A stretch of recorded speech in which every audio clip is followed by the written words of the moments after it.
Okay, let's dive into a world that's literally all around us, but completely invisible. We're talking about the science of the impossibly small, something called nanotechnology, and it is already changing our world in massive, massive ways. So, to get started, here's a little riddle for you.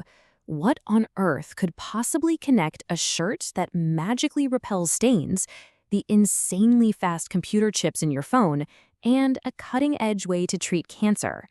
They seem totally unrelated, right? Well, there is a link, and it's a technology that's rebuilding our world, one atom at a time. The answer, of course, is nanotechnology. It's the science of the super, super small. And believe me, this is not science fiction. It's the hidden engine powering some of the coolest and most useful things we rely on every single day. Yeah, you heard that right. This isn't some far-off future tech. Chances are you've already used something made with nanotechnology today, and you probably didn't even realize it. Just think about it for a second. That sunscreen you use? It's got tiny nanoparticles in it to block UV rays without making you look like a ghost. The raincoat that keeps you perfectly dry? That's a nanocoating. It's in our cars, making them later. It's in food packaging, keeping things fresh. It's even in the very screen you're probably looking at right now. It's like this invisible upgrade to, well, almost everything. So we know it's everywhere, but to really get why this stuff is such a game changer, you have to wrap your head around the scale we're dealing with. And honestly, it's kind of mind-bending. Everything in this world is measured in what's called a nanometer. That's 1/1000th of a meter. I mean, what does that even mean? It's the scale where we stop talking about materials and start talking about individual atoms and molecules. It's the ultimate Lego set provided by nature. Okay, here's the best way to picture it. Take one single strand of your hair. It's pretty thin, right? Well, it's about 80,000 nanometers across. A nanoparticle can be as small as 1 nanometer. That means you could line up 80,000 of them, side by side, just across the width of one of your hairs. We're talking about a scale that is just fundamentally hard for our brains to even process.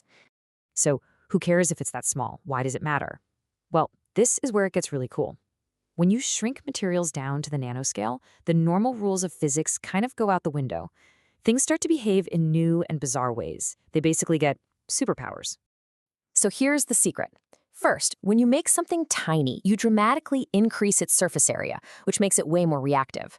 Second, you get these weird quantum effects. For instance, a big chunk of gold is, yellow, but nanoparticles of gold can be red or even blue because they play with light differently.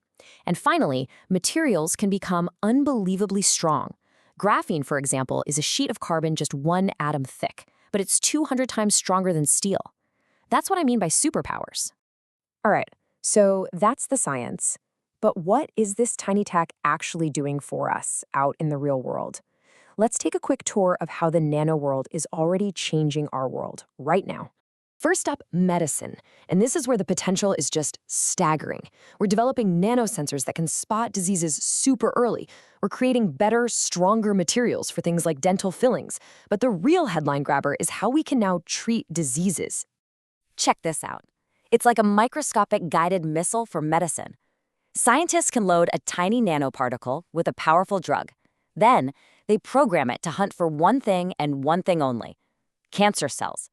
When it finds its target, it releases the medicine right where it's needed, leaving all the healthy cells alone. This could mean getting rid of the awful side effects of treatments like chemo. It's just incredible. And it doesn't stop there. Think about energy. Nanotechnology is giving us batteries that last way longer and charge in a fraction of the time. It's making solar panels much better at soaking up the sun's energy. And it's creating new materials for cars that are super strong but also super light, which means way better fuel efficiency. I mean, the impact is literally everywhere you look. We have nanofilters that can pull the tiniest viruses and pollutants out of our drinking water.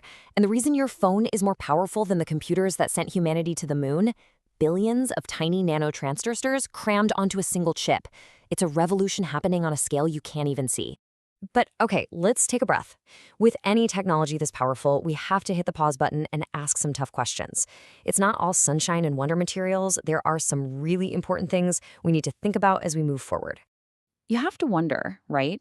With something so new and so powerful, are there any risks? What happens when these brand new man-made particles get out into our environment, or even inside our bodies? And yeah, there are some big unknowns. Scientists are still working hard to understand the long-term health effects of nanoparticles.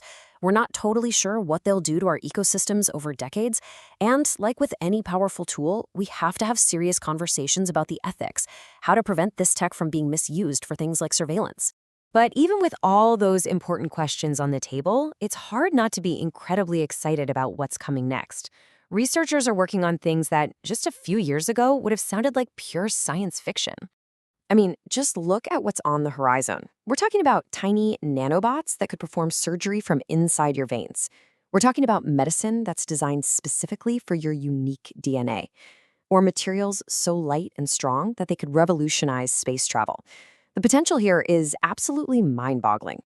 And that really leaves us with one final profound thought. For the first time, we're gaining real control over the very building blocks of matter itself. So the ultimate question isn't just about what we can build, it's about what we should build. That is both the challenge and the incredible promise of the nano age.